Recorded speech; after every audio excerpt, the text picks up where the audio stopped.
guys. I started endurance riding about 3 years ago. Endurance riding in South Africa, it's a pretty unique sport in that anybody can take part. Age, weight, it actually doesn't matter. So most of you here that I can barely see could possibly take part in endurance riding. And also as a family, you can also take part. You can ride as a group, but actually compete as individuals in your own weight class. It's the fastest growing horse sport in the world, which is pretty good. I needed another challenge, so a friend of mine, a local dairy farmer, we decided to head over to Mongolia and try and compete in this Mongol Derby. The Derby itself is based on a postal system set up by Genghis Khan.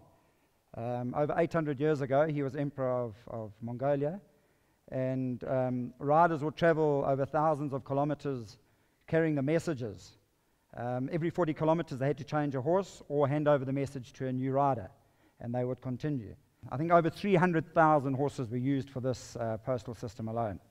And yeah, quite a sign of wealth and ingenuity, and it helped form part of the biggest land empire in living history. Anyway, just getting to the Mongol Derby. It's officially the longest horse race in the world, covering 1,000 kilometers. Every 40 kilometers, we had to come in and change our horse. After that, we could ride on. And you had to change your horse. You couldn't, once you got used to this horse, you couldn't decide to just keep it. Yeah. So well. Yeah, just after you'd got used to it, you had to now give it away. Yeah, coming in at the horse stations, there were vets that manned the horse stations. You had to pass quite a strict vet check. 64 beats per minute after half an hour. Otherwise, you sat down for 2.5 hours. And 2.5 hour penalty. I served one of those on day one. I learned pretty quickly after that what pace to ride at and how to come in slowly and make sure that you could take another horse and ride on. At all these horse stations, there was lots of food and things to drink.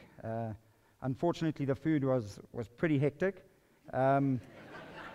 Mostly boiled mutton or goat or something else, we weren't too sure. Homemade pasta, if you like pasta. I don't at all, so I struggled hugely. And to drink, that was quite interesting. Fermented mare's milk, or some tea, which was pretty much salt and milky water. So it was. I managed to lose 5 kgs during the ride, just purely from not eating. I survived on energy bars, goose sachets, and rehydrate. That was literally what I survived on. So the riding time, we were only allowed to ride between the hours of 6 in the morning and 8:45 in the evening. After that, it became a bit too dangerous to ride it, in the dark. If you came in and you could carry on riding, then you'd have to sleep out on the steps.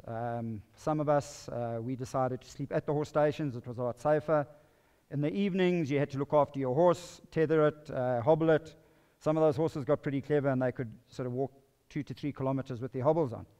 So you wake up in the morning and the horse is gone and you don't know which direction. So it was a hell of a lot safer just to stay at the horse station. I was forced to stay at the horse station because I lost my pack on day 2. So sleeping bag, change of clothes, underwear, gone. Day 2, so I was down to the riding kit, and that was pretty much it. Yeah, I mentioned the kit. We were allowed to take 5 kgs of essentials with us. So you could decide what you wanted to take. Toilet paper was a good option.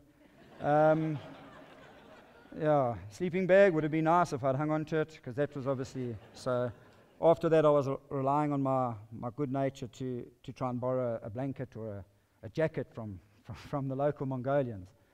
And my Mongolian improved as I went along the ride. The horses. I think the hardest part of this whole race was mastering the Mongolian horse. It was just a total unknown for us. We could get ourselves mentally fit, physically fit, do all the training, lose the weight, but when it came to choosing his horses, it was pretty much up to lucky guess. Riding up front, fortunately, helped me quite a bit. I think it was on day 3 I pulled ahead of the pack. I managed to pull 40 k's ahead, and that allowed me the first choice of all the horses coming in. So I would get hold of the interpreter, the local Mongolian horse owner, and say to him, hey, give me the best horse. And because I was up front and they liked me for some reason, they gave me some really good horses, and I was pretty lucky. Other guys behind me weren't so lucky. Just to give you some idea, 23 of us started. 2 of us didn't fall off. Luckily, I was one of them. And some guy, 8 didn't finish the ride at all. Broken bones. One chap lost his thumb, unfortunately. Just, hectic stuff. Just guys falling all over the show. The horses were very unpredictable. My sort of mission was get on the horse at the horse station, stay on the horse, don't get off. For any reason. I managed to master the art of urinating off the horse.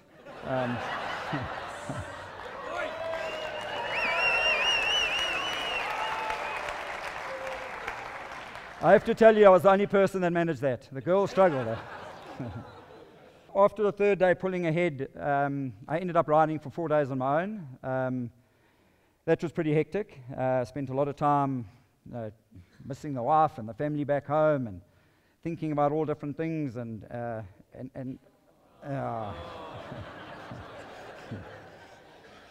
anyways, no, I've lost my hit a real downer on day 6. I think it was the 3rd day on my own. Really tough day, hot day. My horse fell in a hole, ended up leading him for about 10 k's in the mountains. I think I'd had a bit too much fermented mare's milk at lunch, but I kept getting lost on the GPS. I don't know if it had anything to do with that or the vodka, but besides that, I came in at about 5:30 that evening with still plenty riding time, and I sat down and I said, that's me for the day, give me a bed, and they did. So I slept on a bed with a duvet then out to Mongolia, so it was pretty awesome. That was the best night's sleep I had since the city. Woke up the next day feeling really refreshed, but unfortunately I'd been caught that evening. 2 Mongolians and a Chinaman managed to sneak in at about 8:45. So the next day we headed out, the 4 of us. I rode about an hour ahead of them for some reason. They didn't like me too much, or maybe they were just late starters, but I ended up riding ahead of them. I came in on that day, which was now the day before the finals. On the last day, the 4 of us headed out, and it was pretty much a race to the finish.